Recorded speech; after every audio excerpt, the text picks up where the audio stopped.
Hei yöllä! Spessu Live! Avataan uutta settiä Ascended Heroes. Alkaa vasta kello 12 jälkeen, eli julkaisupäivänä. Ennen sitä kello 11 pidetään Spessu huutokauppa. Huutokaupat on oikeasti vähän vanhempaa lähdöllä. Täältä tulee Championship-kortteja. Sitten uudempaa sekasettiä.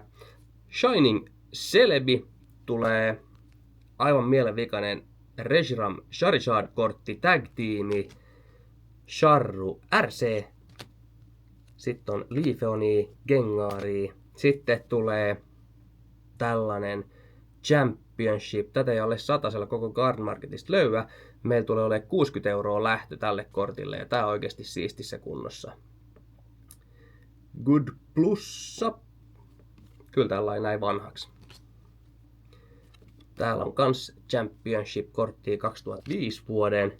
Sitten tulee tämmösiä vanhoja Play-stämpättyjä. Vähän tämmöistä spessumpaa. Reverseä vanhemmasta setistä. Sitten on taas uudempaa. Aikamoinen läjä tulee huutokaavattavaksi. Ja pääsette päästään avaa uusinta Ascended Heroes-settiä. Nähdään illalla 11 huutokaupan merkeissä YouTuben puolella ja 12 alkaa rippailu sitten tätä uutta settiä.